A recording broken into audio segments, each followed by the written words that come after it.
I went to drop off a gift at my daughter-in-law's house. When I saw my husband's clothes scattered around, my heart raced. Then I heard her say, "She's too old to notice." I stayed silent. They were still in bed when the lawyer knocked. I didn't wait to hear them beg. But let me start from the beginning. Because what happened that Tuesday morning changed everything I thought I knew about my family. I had driven across town with a carefully wrapped present for Rebecca. It was her birthday, and despite our sometimes strained relationship, I wanted to make an effort. She was my son, Michael's wife, after all, and the mother of my only grandchild. At 73, I'd learned that family peace was worth more than pride. The gift was a delicate silver bracelet I'd found at an antique shop downtown. Rebecca had admired something similar at Christmas dinner, mentioning how much she loved vintage jewelry. I'd remembered because I always tried to remember the little things about people I cared about. Before we continue, comment where you're watching from and subscribe to the channel. We'd love to see how far our stories are reaching. The morning was crisp, with that particular October chill that reminded me why I loved autumn. Harold, my husband of 45 years, had left early for what he called a business meeting. At his age, he still insisted on handling some consulting work, though I often wondered why he bothered. We had enough saved for a comfortable retirement. I parked in Rebecca's driveway, noting that Michael's car wasn't there. He was probably at work already. Michael worked such long hours at the law firm, trying to make partner. Sometimes I worried he was missing too much of little Emma's childhood, but Rebecca always assured me she had everything under control at home. The front door was unlocked, which wasn't unusual. Rebecca often mentioned how safe their neighborhood felt, how she didn't worry about leaving doors open during the day. I knocked softly and called out, "Rebecca, it's Janet. I brought your birthday gift." No answer. I stepped inside, thinking she might be in the shower or busy with Emma. The house felt different somehow, charged with an energy I couldn't quite identify. That's when I saw them. Harold's clothes, his distinctive navy blazer hung over the back of the living room chair. His shoes, the expensive leather ones I'd bought him for his birthday, sat neatly by the couch. His watch, the one his father had given him, lay on the coffee table next to a half-empty wine glass. My mind went completely blank for a moment. I stood there, clutching Rebecca's gift, trying to process what I was seeing. Why would Harold's clothes be here? Why would he be here at all? Then I heard her voice, floating down from upstairs. Rebecca was on the phone, and her words hit me like ice water. "Don't worry about it. She's too old to notice anything anyway. Janet's practically living in her own world these days." I felt my knees go weak. The gift box slipped from my hands, landing silently on the carpeted floor. I pressed myself against the wall, my heart hammering so hard I was sure they could hear it upstairs. "Harold's right about that," Rebecca continued, her voice carrying that casual cruelty that cut deeper than screaming would have. "She's so wrapped up in her little routines and her garden club meetings. As long as we're careful about timing, she'll never figure it out." The stairs creaked. Someone was coming down. I moved quickly, more quickly than I'd moved in years, slipping into the kitchen and pressing myself behind the doorway. My hands were shaking violently, but somehow my mind felt crystal clear for the first time in months. Harold appeared first, wearing only his undershirt and boxer shorts. His hair was messed up in a way I hadn't seen since we were young. He looked relaxed, satisfied, completely at ease in my daughter-in-law's house. Rebecca followed, wearing a silk robe I'd never seen before. She looked radiant in that particular way women look when they're desired, when they feel powerful. She was 35 to my 73, with the kind of effortless beauty that I remembered having once, long ago. They moved around each other with an intimacy that spoke of familiarity, of routine. This wasn't a first-time thing. This had been going on for a while. "Coffee?" Rebecca asked, her voice soft and affectionate in a way she'd never used with me. "Please," Harold replied, settling at her kitchen table like he belonged there. "What time does Michael get home usually?" "Not until 6 at the earliest. He's trying to impress the partners with those long hours." Rebecca laughed, a sound that held no warmth. "Sometimes I think he loves that firm more than his own family." Harold chuckled, and the sound made my stomach turn. "Well, their loss is our gain." I watched my husband of 45 years reach out and touch another woman's hand with a tenderness I couldn't remember him showing me in years. I watched my daughter-in-law lean into that touch like it was the most natural thing in the world. "Janet seemed suspicious yesterday when you got home late," Rebecca said, pouring coffee into 2 mugs. "Did she ask questions?" Harold waved dismissively. "Janet doesn't ask questions anymore. She's gotten so passive about everything. Sometimes I think she's just given up on life entirely." Given up on life? Is that what they thought of me? Is that what I'd become? "Maybe that's for the best," Rebecca said, settling beside him at the table. "Makes this easier for everyone." They talked for another 10 minutes about their plans, about when they could meet next, about how to manage the logistics of their affair. I heard every word, but part of me felt like I was watching it happen to someone else. This couldn't be my life. This couldn't be my husband and my son's wife planning their next rendezvous while dismissing me as a harmless old woman who was too senile to notice. But it was. When they finally went back upstairs, I slipped out through the kitchen door, leaving Rebecca's gift on the counter. I drove home in a daze, my hands gripping the steering wheel so tightly my knuckles went white. At home, I sat in my favorite chair and stared at the wall for what felt like hours. The house felt different now, tainted by what I knew. Every shared meal, every family gathering, every moment of what I'd thought was happiness had been built on lies. Harold came home at his usual time, whistling as he walked through the door. He kissed my cheek the way he always did, asked about my day the way he always did. I answered normally, amazed at how steady my voice sounded. That night, lying in bed beside him, I made a decision. I wouldn't confront them. I wouldn't scream or cry or beg for explanations. I would do something else entirely. I would be very, very quiet about what came next. But Harold and Rebecca had made one crucial mistake. They'd underestimated the woman they thought was too old to notice. They were about to learn just how wrong they were. Sleep didn't come that night. I lay there next to Harold, listening to his steady breathing, and felt like I was sharing a bed with a complete stranger. Every small sound he made seemed amplified in the darkness. The way he shifted in his sleep, the soft sighs he let out, even the familiar rhythm of his breathing felt foreign now. I kept replaying what I'd witnessed, turning it over in my mind like a stone I couldn't stop examining. The casual way they'd moved around each other, the intimacy in their voices, the cruel dismissal of me as someone too old and foolish to notice what was happening right under my nose. But as the hours passed, other memories began surfacing, things I'd noticed but pushed aside, explained away, or simply chosen not to see. 3 months ago, Harold had started working out again. At 75, he'd suddenly developed an interest in staying fit, spending money on new clothes, even asking me about cologne one day. I'd been pleased, thinking he was finally taking his health seriously. Now I realized he'd been trying to look good for someone else. The late meetings that had become more frequent, Harold would come home smelling like perfume, claiming he'd been in crowded restaurants with clients. I'd believed him because I wanted to believe him, because the alternative was too painful to consider. The way Rebecca had started visiting more often, always with some excuse. She needed my recipe for pot roast. She wanted advice about Emma's school situation. She was concerned about Harold's stress levels and thought I should encourage him to retire completely. I'd been touched by what I thought was her caring nature, her desire to be a good daughter-in-law.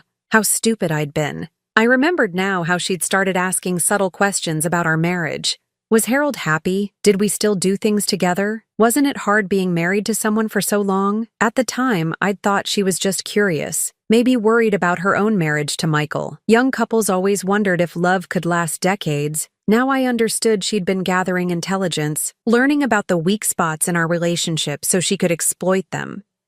The physical changes in Harold made sense too. The extra attention to his appearance, the new confidence in his step, the way he'd started spending more time on his phone, always stepping into another room to take certain calls. He'd even started listening to music again, something he hadn't done in years. I'd thought he was having some kind of late-life renaissance. He was. Just not the kind I'd imagined. Rebecca's behavior toward me had been shifting too, so gradually I hadn't noticed. The way she'd started speaking to me like I was slightly confused, using that patient tone people reserve for children or the elderly. how she'd begun finishing my sentences or explaining things I already understood. She'd been training everyone, including me, to see me as less capable than I was. I thought about family dinners over the past few months. Harold and Rebecca had started sitting closer together, sharing private jokes, having conversations that seemed to exclude everyone else. I'd attributed it to them developing a good relationship, thinking it was healthy for a family when in-laws got along well. What a fool I'd been. The morning came eventually, gray and cold. Harold got up at his usual time, showering and dressing for another day of his supposed consulting work. I made coffee and breakfast, playing the role of the devoted wife, while my heart felt like it was breaking into smaller and smaller pieces. "I might be late again tonight," Harold said, not quite meeting my eyes as he buttered his toast. "The Henderson project is getting complicated." There was no Henderson project. I was sure of that now. "Of course, dear," I said, amazed at how normal my voice sounded. "I'll keep dinner warm." After he left, I sat at the kitchen table and forced myself to think clearly. I needed to understand the full scope of what was happening before I decided what to do about it. I went to Harold's home office, a small room where he kept his files and computer. I'd never snooped through his things before, had always respected his privacy. That respect seemed foolish now. His desk was neat, organized, much like Harold himself. But when I opened the drawers, I found things that confirmed my worst fears. Credit card statements showing charges at restaurants I'd never been to, at a hotel downtown, at a jewelry store, where he'd apparently bought something expensive just last month. My birthday had been 2 months ago, and he'd given me a gift card to the garden center. I found receipts tucked into a folder marked tax documents. Receipts for flowers, for lingerie, for a weekend at a bed and breakfast in the mountains. Harold had told me he was going to a business conference that weekend. I'd stayed home, thinking he needed the space to focus on work. In his computer's browser history, I found searches for romantic restaurants, for age-appropriate fashion for older men, for advice on how to please a younger woman. The searches went back months, maybe longer. My hands were shaking as I put everything back exactly where I'd found it. I was methodical about it, careful not to leave any trace that I'd been there. Some instinct told me that knowledge was power, but only if they didn't know I had it. The phone rang as I was finishing. It was Rebecca. "Janet, hi. I just wanted to thank you for the lovely gift yesterday. The bracelet is absolutely beautiful." Her voice was cheerful, warm, completely normal, like she hadn't been upstairs in bed with my husband just 24 hours ago. "I'm so glad you liked it," I managed to say. "I was wondering if you'd like to come over for lunch today. Emma's been asking for her grandmother, and I thought we could have a nice visit." The audacity of it took my breath away. She wanted me to come over, probably while Harold was there, so they could continue their charade of being a normal family while carrying on their affair right under my nose. "That sounds lovely," I heard myself say. "What time?" "Around noon? Michael's working late again tonight, so we'll have plenty of time to catch up." After I hung up, I realized what I was doing. I was gathering information, learning their patterns, understanding exactly how they operated.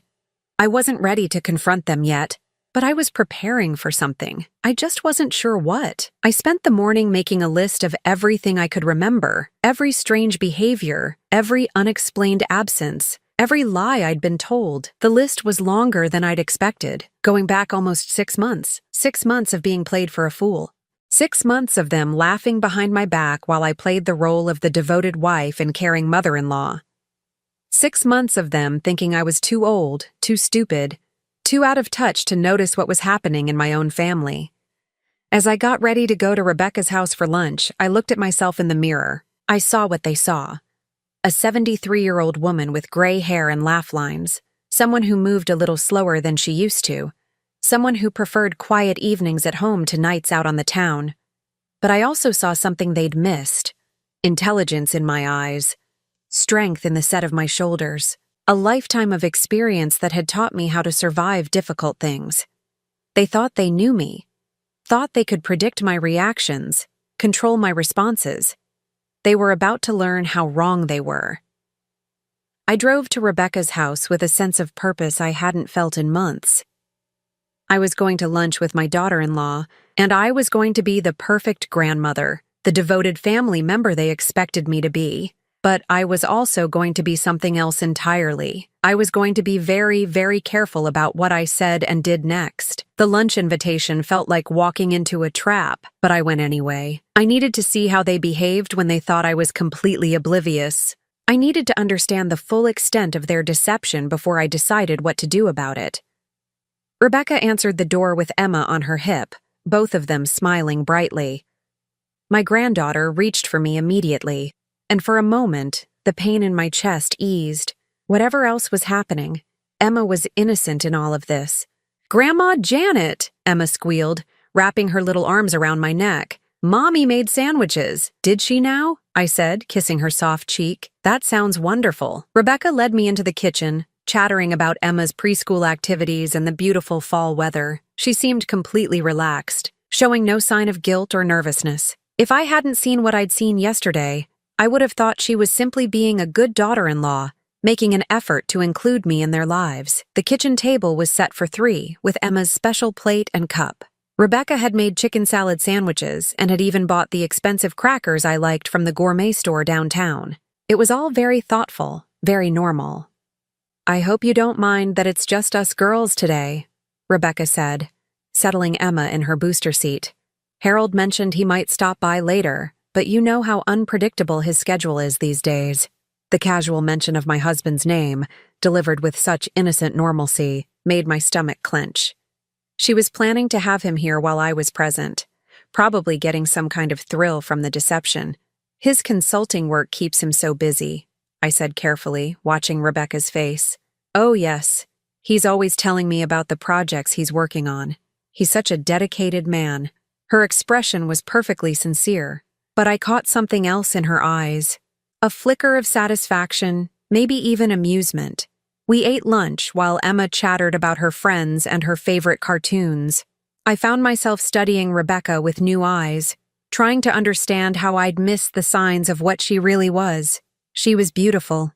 Certainly, at 35, she had the kind of fresh, natural prettiness that photographed well and made other women feel slightly inadequate without quite knowing why. Her dark hair always looked effortlessly styled. Her skin glowed with youth and health, and she had a way of moving that suggested confidence without arrogance. But now I noticed other things. The way she checked her phone frequently, as if expecting important messages, how she kept glancing toward the window, watching for someone. The slight tension in her shoulders that suggested she was performing rather than relaxing. "Janet, can I ask you something?" Rebecca said suddenly, after Emma had run off to play with her toys in the living room. "Of course, dear." Rebecca leaned forward, her expression concerned and caring. "I've been worried about you lately. You seem distant sometimes. At family dinners, you're so quiet. Are you feeling all right?"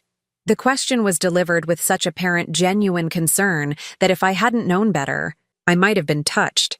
Instead, I recognized it for what it was: more manipulation, another attempt to paint me as confused and unreliable. "I'm feeling fine," I said. "Perhaps I've just been a bit tired lately. That's what I was afraid of." Rebecca reached across the table and patted my hand. "You know, there's no shame in admitting when we need help as we get older. Harold's mentioned that you seem to forget things sometimes, lose track of conversations." Harold had said that? My husband had been discussing my supposed mental decline with the woman he was sleeping with. Has he? I kept my voice level, interested rather than defensive. "He's just concerned about you. We all are. Michael thinks maybe it would be good for you to see a doctor, just to make sure everything's okay." Rebecca's voice was gentle, sympathetic. "There are wonderful treatments available now for memory issues." I felt a cold rage building in my chest, but I kept my expression neutral. They weren't just having an affair behind my back. They were actively working to make everyone believe I was losing my mental faculties. If I ever tried to expose them, who would believe a confused old woman over a devoted husband and caring daughter-in-law? "That's very thoughtful of everyone to be concerned," I said, "though I haven't noticed any problems myself." "That's often how it starts," Rebecca said sadly. People don't realize they're having issues. But Harold's noticed you repeating stories, forgetting where you put things, getting confused about dates and appointments. None of that was true. My memory was as sharp as it had ever been, but I could see how effectively they'd been laying the groundwork to discredit me if needed. Perhaps I should make an appointment with Dr. Martinez, I said, playing along. Rebecca's face lit up. That's wonderful. I could drive you if you'd like. Sometimes it helps to have someone there to ask the right questions. The right questions. Questions that would support their narrative of my declining mental state. Emma came running back into the kitchen just then, saving me from having to respond. She climbed onto my lap and started telling me about the castle she'd built with her blocks. I listened and responded appropriately, but part of my mind was processing what I'd just learned. This wasn't just about an affair. This was a systematic campaign to undermine my credibility and position in the family. If they could convince everyone I was developing dementia or some other cognitive issue, they could control the narrative completely. The front door opened and I heard Harold's voice calling out, "Hello? Anyone home?" "In here," Rebecca called back, her voice bright with genuine pleasure. Harold appeared in the kitchen doorway, and I watched his face carefully as he took in the scene. Me sitting at the table with Emma on my lap, Rebecca cleaning up the lunch dishes. His expression went through several changes. Surprise, then a quick flash of something that might have been panic, then a calculated pleasantness. "Janet, I didn't expect to see you here." He came over and kissed my cheek, the same perfunctory gesture he'd made at home that morning. "Rebecca invited me for lunch," I said. "It's been lovely spending time with Emma." "That's nice." Harold looked at Rebecca, and I caught the quick, meaningful glance they exchanged. "I was just in the neighborhood and thought I'd stop by to see if Michael needed anything for that project he mentioned." Michael wasn't home, of course. Wouldn't be home for hours.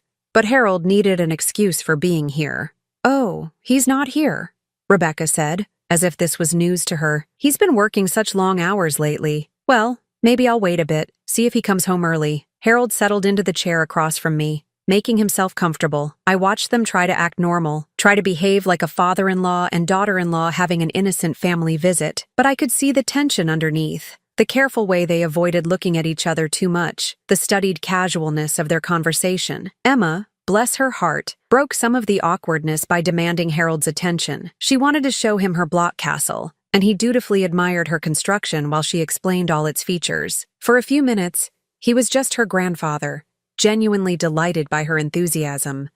I found myself wondering if any of this was real. Did Harold truly love Emma, or was she just another prop in his deception? Did Rebecca care about being a good mother, or was motherhood just another role she played? "I should probably head home," I said eventually, lifting Emma off my lap. "Thank you for lunch, Rebecca. It was delicious." "Oh, you don't have to rush off," Rebecca said, but I caught the relief in her voice. "I do have some errands to run," I said. "Harold, will you be home for dinner?" Another quick glance between them. "Actually, I might stay and visit with Michael when he gets home. Don't wait up for me." Of course he wouldn't be coming home. He'd stay here with Rebecca, probably until quite late. Michael would work until 8 or 9, giving them hours together. I kissed Emma goodbye and let Rebecca walk me to the door. As I was leaving, she touched my arm gently. "Janet, please think about what we discussed, about seeing Dr. Martinez. I really think it would be good for you." I looked into her eyes, these clear blue eyes that had fooled me for so long, and smiled. "I'll definitely consider it, dear. Thank you for caring so much." As I drove home, I thought about what I'd learned. The affair was bad enough, but this systematic campaign to make everyone believe I was losing my mind was worse. They weren't just betraying me. They were trying to erase me, to make me disappear even while I was still alive. They thought they were being so clever, so careful. They thought they had thought of everything. But they had made one crucial mistake. They had underestimated me completely. I spent the evening at my kitchen table with a notebook, writing down everything I could remember from the past few months. Every conversation, every strange occurrence, every lie I'd been told. I wrote down names and dates and times. I wrote down what I'd observed and what I suspected. When Harold came home near midnight, Smelling like Rebecca's perfume and looking thoroughly satisfied, I was already in bed with the lights out. He slipped in quietly, thinking I was asleep. But I was wide awake, planning what came next. I waited 3 days before making my first move. 3 days of watching Harold lie to my face, of pretending everything was normal while my world had been turned upside down. 3 days of careful planning. On Friday morning, after Harold left for another of his supposed consulting meetings, I drove downtown to the office of Patricia Hendricks, a lawyer I'd found through the Yellow Pages.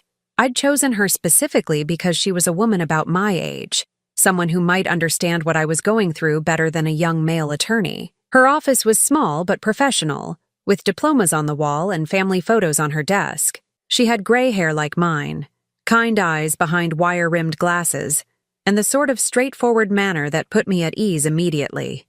"Mrs. Morrison," she said, gesturing to the chair across from her desk, "what can I help you with today?" I had rehearsed this conversation in my head, but now that I was here, the words felt stuck in my throat. How do you tell a stranger that your husband of 45 years is having an affair with your daughter-in-law? How do you explain that they're trying to make everyone believe you're losing your mind? "I need to talk to someone about my marriage," I finally said. "About protecting myself." Patricia leaned forward slightly, her expression professional but sympathetic. "Are you considering divorce?" "I don't know yet, but I think I need to understand my options." I told her everything. About finding Harold's clothes at Rebecca's house, about overhearing their conversation, about the systematic way they'd been undermining my credibility with the family. I showed her the notebook where I'd been documenting everything, the receipts I'd found in Harold's desk. Patricia listened without interrupting, taking notes occasionally. When I finished, she was quiet for a moment. "Mrs. Morrison, I have to ask you this directly. Do you have any concerns about your memory or mental state? Have you been feeling confused or forgetful lately?" The question stung, even though I understood why she had to ask it. My mind is as sharp as it's ever been. They're trying to make people think otherwise, but it's not true. She studied me for a moment, then nodded. "I believe you. And what you're describing is unfortunately not uncommon. Sometimes people having affairs will try to gaslight their spouses, make them question their own perceptions." Gaslight. I'd heard the term before but never really understood what it meant. Now I did. "What are my options?" I asked. Patricia pulled out a legal pad and began writing. "First, we need to document everything thoroughly. I can recommend a private investigator who specializes in infidelity cases. We'll want photographs, detailed records of their meetings, evidence that will hold up in court if needed." "Court?" "If you decide to file for divorce, having solid evidence of the affair will be important, especially in terms of property division and spousal support. Maryland recognizes adultery as grounds for divorce, and it can affect the financial settlement." I thought about our house, our savings, the life we'd built together over 45 years. Half of everything we owned could be mine by right, but I wanted more than that.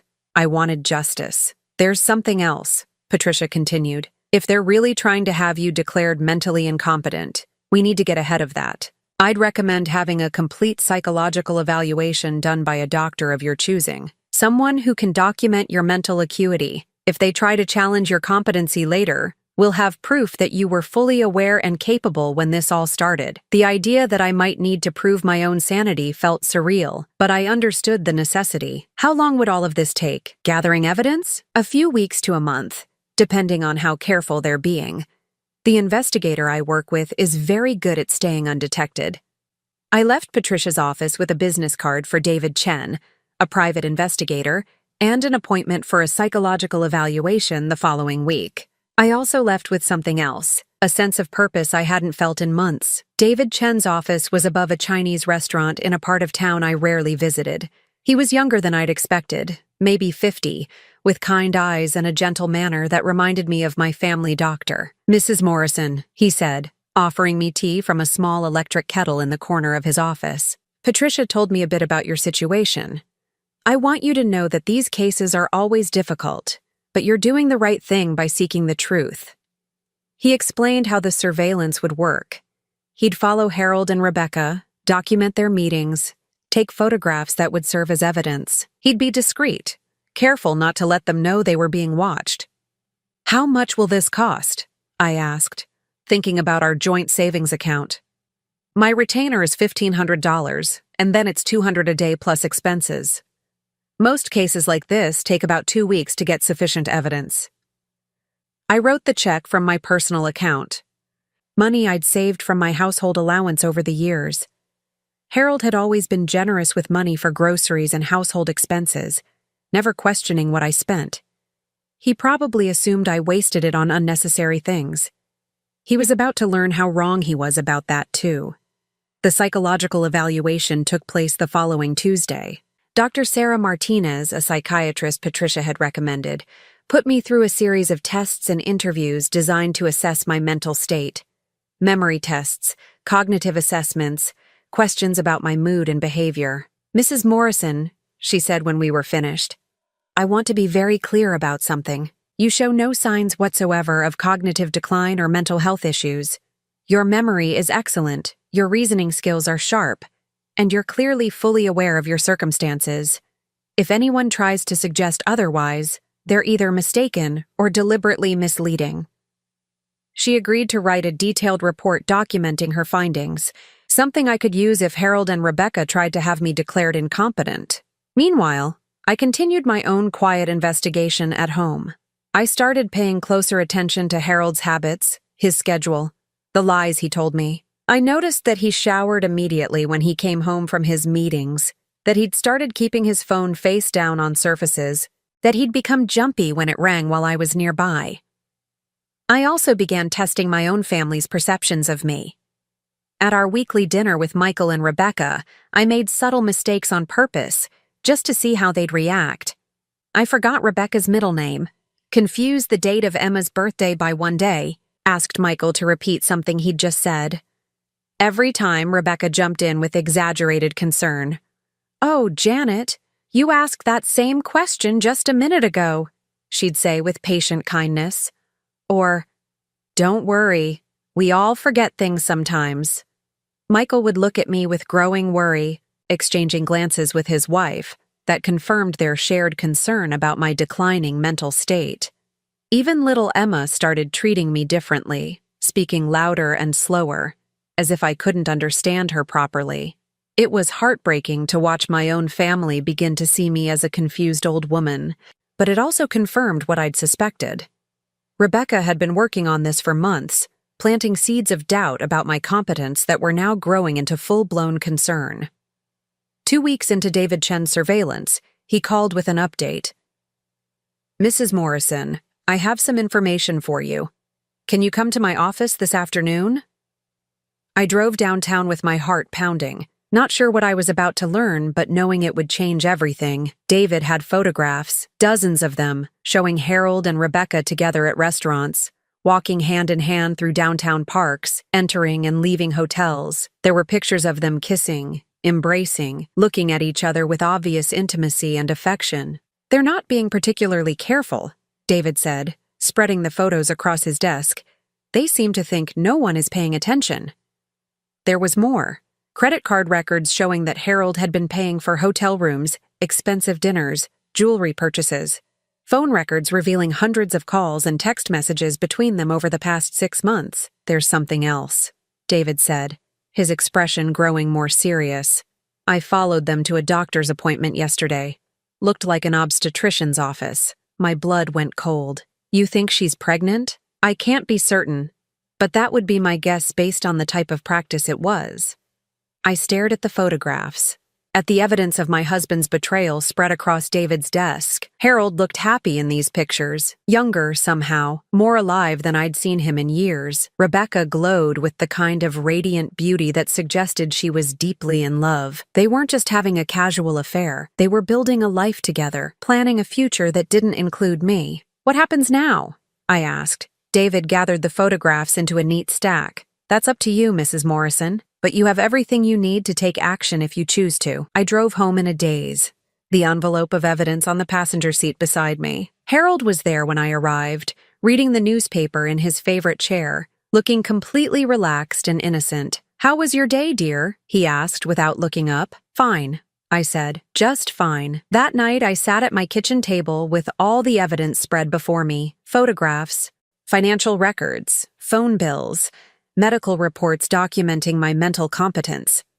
Everything I needed to destroy the life Harold and Rebecca thought they were building.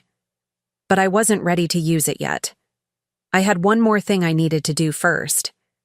I needed to find out if Rebecca was really pregnant, and if so, whose baby she was carrying. The pregnancy question consumed my thoughts for days. If Rebecca was carrying Harold's child at her age, it would complicate everything. My 75-year-old husband potentially becoming a father again, while I, his wife of 45 years, was being painted as a senile old woman who needed to be managed and controlled. I decided to find out for myself. On Thursday morning, I called Rebecca with a story I'd carefully prepared.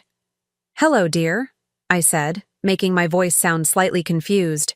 "I was wondering if you could help me with something. I've been having some trouble keeping track of my appointments lately, and I thought I remembered you mentioning a doctor's visit recently. Was that Dr. Martinez? I'm getting so mixed up about which doctors we're all seeing." There was a pause on the other end. "Oh, Janet, you must be thinking of someone else. I haven't seen Dr. Martinez recently. Are you sure?" I could have sworn. I let my voice trail off, playing the part of the confused elderly woman they wanted me to be. "No, I haven't been to see Dr. Martinez. Actually, I've been going to a new doctor downtown for some routine checkups. Dr. Williams. Nothing important, just staying on top of my health, you know? Dr. Williams." I wrote the name down immediately after hanging up. It took 3 phone calls to find the right Dr. Williams. The third one confirmed my suspicions. Dr. Sarah Williams, Obstetrics and Gynecology.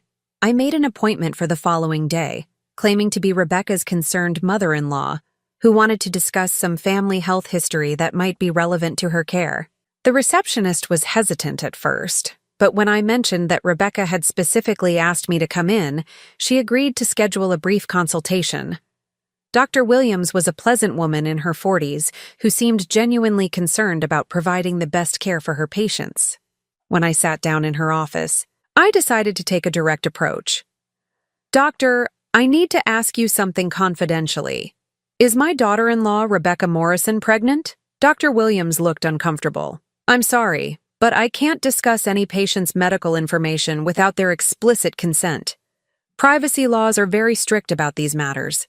I nodded, having expected this response. "I understand. But I'm not asking as someone who's just curious. I'm asking because there are some very serious family circumstances that could affect the baby's well-being, and I need to know what we're dealing with."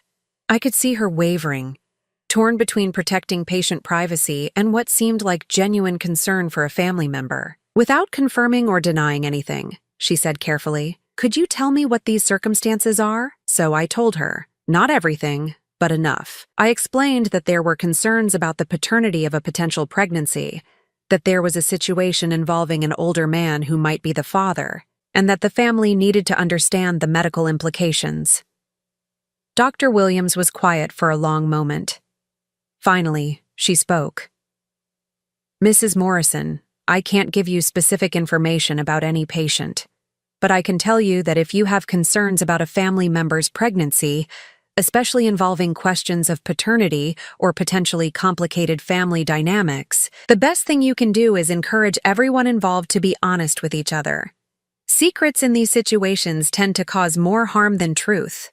She paused, then added, "I will say that any pregnancy involving an older potential father does carry certain medical considerations that need to be addressed properly." It wasn't a direct confirmation, but it was enough. Rebecca was pregnant, and Dr. Williams was diplomatically telling me that Harold's age could be a factor in the pregnancy. I left the office with my worst fears confirmed. My husband was having an affair with my daughter-in-law. They were expecting a child together, and they had been systematically working to convince everyone I was losing my mind so they could control the narrative when their secret came out. The drive home felt surreal. At 73, I was about to become a grandmother again, but under circumstances so twisted I could barely process them. The baby Rebecca was carrying would be my grandchild biologically, but also my husband's child. Emma would have a half-sibling who was also her grandfather's child. The implications for Michael were staggering. His wife was pregnant with his father's baby. His daughter would have a half-sibling who was also her step-grandmother's child and her grandfather's child. The family tree had become so tangled it was almost impossible to follow. That evening, Harold came home earlier than usual, whistling as he walked through the door. He seemed lighter somehow, happier than I'd seen him in months. "You're in a good mood," I observed, watching his face carefully. "Just a good day at work," he said, but I caught the flush in his cheeks, the slightly guilty pleasure in his expression. "Rebecca called, by the way. She's invited us over for dinner on Saturday. The whole family." A family dinner. How appropriate. "That sounds nice," I said. "It'll be good to spend time with everyone." What I didn't tell Harold was that I'd already made plans for Saturday. David Chen had arranged for one final surveillance session, and Patricia Hendricks would be standing by with divorce papers already prepared. I'd also made one other call, to someone I never thought I'd need to contact, Dr. Martinez, Michael's family physician. I'd asked him to meet me on Saturday afternoon before the dinner to discuss some concerns I had about the family's health and well-being. I hadn't been specific, but I'd stressed that it was urgent and involved potential harm to his patients. Friday night, I barely slept. I kept thinking about Emma, about how this revelation would affect her innocent world. I thought about Michael, who had no idea his marriage was about to explode. I thought about the baby Rebecca was carrying, who would be born into the most complicated family situation imaginable. But mostly, I thought about Harold, the man I'd loved and trusted for 45 years, who had thrown away our entire life together for a woman young enough to be his daughter. Saturday arrived gray and drizzly, matching my mood perfectly. Harold left early, claiming he had some errands to run before dinner. I knew he was really going to spend time with Rebecca, probably helping her prepare for what they imagined would be just another family gathering where they could continue their deception. At 2:00, I met Dr. Martinez at a coffee shop downtown. He was clearly puzzled by my request but willing to listen.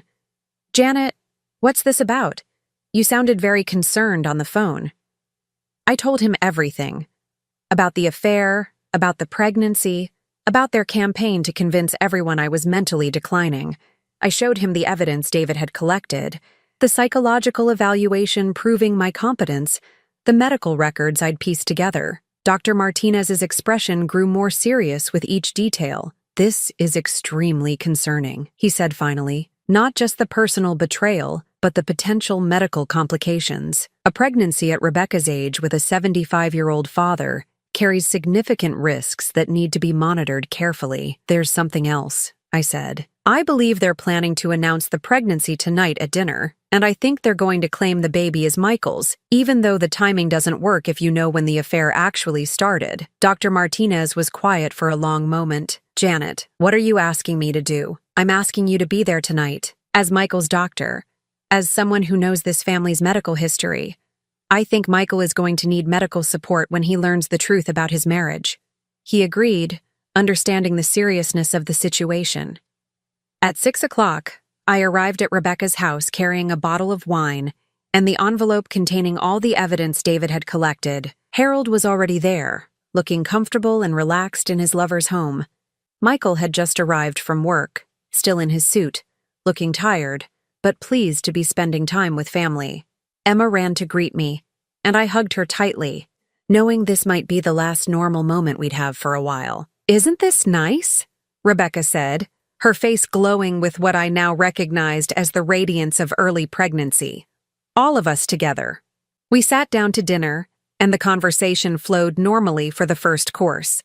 Harold told a story about his consulting work that I knew was completely fabricated. Michael talked about a case he was working on. Rebecca asked about my garden club meetings, her voice filled with the patronizing concern I'd learned to recognize. Then, as we were finishing the main course, Rebecca stood up and tapped her wine glass with a fork. "Everyone, Michael and I have some wonderful news to share," she said, her voice bright with excitement. Michael looked surprised but pleased, clearly not knowing what announcement was coming. "We're going to have another baby," Rebecca said, placing her hand on her still flat stomach. "Emma's going to be a big sister." The room erupted in congratulations. Michael jumped up to hug his wife, his face radiant with joy. Harold offered enthusiastic congratulations, his performance as the surprised and delighted father-in-law absolutely convincing. Only I remained seated, watching this tableau of deception play out. That's wonderful news, I said quietly. When are you due, Rebecca? Late spring, she replied, still beaming. We just found out for certain this week. The timing was perfect for their lie. Late spring would suggest conception in late summer, when Michael and Rebecca had taken a weekend trip together, but I knew better. I reached for the envelope I'd placed beside my chair. Rebecca, I said. My voice cutting through the celebration. I think we need to talk. The room went completely still. Rebecca's smile faltered, and Harold's face went pale. Michael looked confused, still holding his wine glass, not understanding why the celebratory mood had suddenly shifted. What do you mean, Mom? Michael asked, looking between Rebecca and me. I opened the envelope and pulled out the first photograph. It showed Harold and Rebecca kissing outside a downtown restaurant, their faces clearly visible, their body language unmistakably intimate. I mean, I said quietly, that the baby Rebecca is carrying isn't yours? Michael, it's your father's. The silence that followed was deafening. Michael stared at the photograph, his face cycling through confusion, disbelief, and dawning horror. Rebecca had gone white as paper, her hand instinctively moving to her stomach. Harold stood up abruptly, his chair scraping against the floor. Janet, what are you doing? I'm telling the truth, I said, pulling out more photographs. Something you haven't done in months. Michael's wine glass slipped from his hand, shattering on the floor. What is this? I handed him the stack of photographs. Pictures of Harold and Rebecca together at hotels, restaurants, walking hand in hand through parks. Dozens of them, spanning weeks, showing a relationship that was clearly intimate and ongoing. Your wife has been having an affair with your father for at least 6 months, I said, my voice steady despite the chaos erupting around me. The baby she's carrying is his child. Not yours! Michael looked at the photographs with shaking hands, his face growing more devastated with each image. Rebecca, he whispered, tell me this isn't true. Rebecca was crying now, but she wasn't denying it. She stood there, tears streaming down her face, unable to speak. How long have you known? Harold demanded, his voice harsh with anger and panic. I saw your clothes here 3 weeks ago, I said.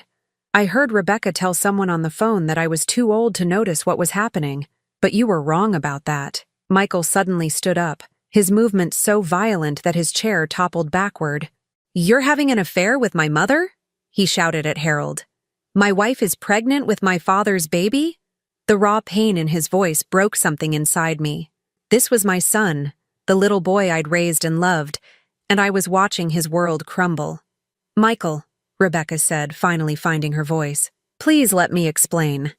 Explain what? Michael's voice cracked. Explain how you've been sleeping with my father? Explain how you've been lying to my face every day? Explain how you let me believe I was going to be a father again when the baby is actually my half-sibling? Harold moved toward Michael with his hands outstretched. Son, this isn't how we wanted you to find out. We? Michael laughed, a sound filled with bitter disbelief. You planned this? You planned to destroy our family? It wasn't supposed to happen, Rebecca said desperately. It started innocently, and then we couldn't stop. I pulled out more documents from the envelope. Financial records showing Harold's spending on Rebecca, hotel receipts, phone records. It was hardly innocent, I said. This has been going on for months, and it wasn't just the affair. I looked directly at Rebecca. You've been trying to convince everyone that I'm losing my mind, haven't you? Planting seeds about my memory, my confusion, my inability to take care of myself. Rebecca's face flushed red. That's not... I was concerned about you. You were concerned about me discovering your secret, I corrected.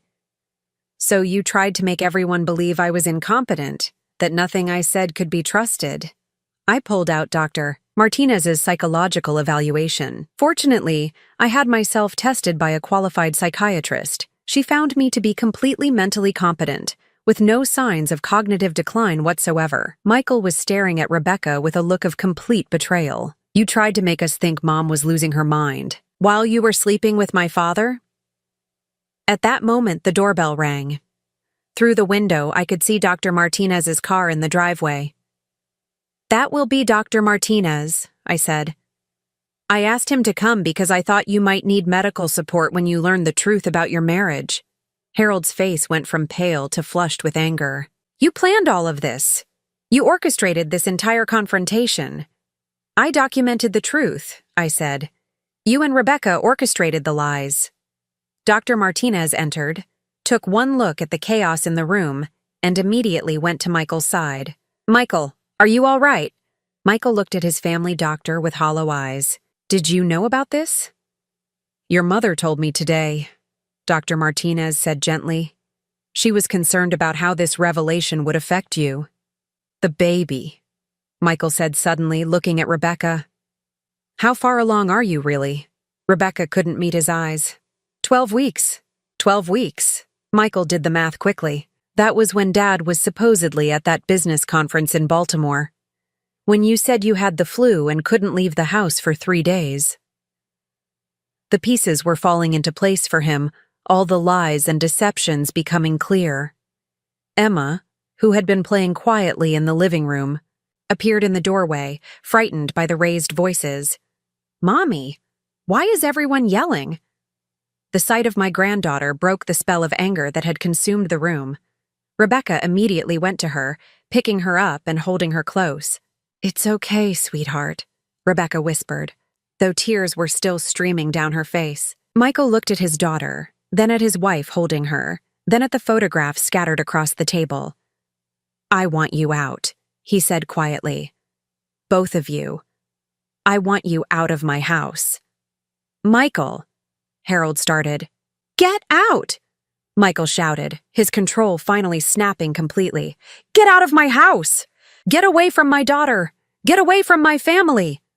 Harold looked around the room desperately, as if searching for some way to salvage the situation. His eyes met mine, and I saw something there I'd never seen before. Fear. "Janet," he said, his voice pleading, "we can work this out. We can fix this." "No," I said quietly. "We can't. It's too late for that." I pulled out the final document from my envelope. Divorce papers, already prepared and ready for his signature. "Patricia Hendricks is my attorney," I said. "These papers give you the choice of an uncontested divorce where you get nothing, or a contested divorce where I expose everything publicly and still get everything. Your choice." Harold stared at the papers, his face gray with shock. "You can't be serious." "I've never been more serious about anything in my life." Rebecca was still holding Emma, both of them crying now. "Michael, please, we can talk about this. We can figure out what's best for Emma." "What's best for Emma?" Michael said, his voice cold. "Is for her to be away from people who lie and manipulate and destroy families." Dr. Martinez stepped forward. "Michael, I think we should talk privately about how to handle this situation, especially regarding Emma's well-being." Michael nodded, looking grateful for the professional support. He turned to Harold and Rebecca. "I want you both gone when I come back downstairs. Take nothing that isn't absolutely yours." As Michael and Dr. Martinez went upstairs, presumably to check on Emma and discuss the situation privately, I was left alone with Harold and Rebecca. The silence stretched between us, heavy with the weight of 45 years of marriage now ending in betrayal and lies. "I never meant for it to happen this way," Harold said finally. "How did you mean for it to happen?" I asked. "Did you think I would just quietly disappear? Did you think I would let you steal my family and my dignity without a fight?" Rebecca set Emma down and sent her to play in another room. Then she turned to me, her face streaked with tears but her voice steady. "I know you'll never forgive me," she said, "but I need you to know that I never intended to hurt you. I never planned for this to happen." "But it did happen," I said, "and when it did, instead of being honest, you chose to try to destroy my credibility, to make everyone think I was a confused old woman who couldn't be trusted." Rebecca's shoulders sagged. I was scared. I knew if the truth came out, I'd lose everything. "You were right about that," I said. 20 minutes later, Harold and Rebecca were gone. They left together, carrying hastily packed suitcases, Harold's face a mask of defeat, and Rebecca clutching a small bag of Emma's things for what would probably be their last visit for a while. I stayed to help Michael clean up the shattered wine glass and the scattered photographs. We worked in silence, both of us processing what had just happened. "Mom," Michael said finally, "I'm so sorry. I'm sorry I didn't see what they were doing to you. I'm sorry I let them make me think you were—" He couldn't finish the sentence. "You weren't supposed to see it," I said. "They were very good at what they did." "How long have you known?" 3 weeks. I spent that time gathering evidence, making sure I had everything I needed to protect both of us. Michael looked at me with new respect. "You planned all of this." "I planned to tell the truth. They planned everything else." 6 months later, I was sitting in my garden, which I'd expanded significantly since the divorce was finalized. Harold had indeed chosen the uncontested option, leaving me with the house, most of our savings, and my dignity intact. Michael had filed for divorce from Rebecca as well. She'd moved back to her parents' house in another state, taking Emma for court-ordered visits every other weekend. The baby had been born healthy, despite the complications of having a 75-year-old father. Harold had tried to contact me several times, but I'd blocked his calls. I'd heard through Michael that he was struggling, that the reality of starting over at 75 with a newborn was much harder than he'd anticipated when he was caught up in the excitement of the affair. I felt no satisfaction in his struggles, but I felt no sympathy either. Michael came over for dinner every Sunday now, sometimes bringing Emma when she was visiting. We were rebuilding our relationship slowly, both of us learning to trust again. "Mom," he said one evening as we sat on the porch watching the sunset, "I want you to know how proud I am of you. What you did took incredible strength." I thought about that, about the woman I'd been 3 weeks ago, accepting lies and manipulation because I thought keeping peace was more important than demanding truth. "I'm proud of me too," I said, and for the first time in months, I truly was.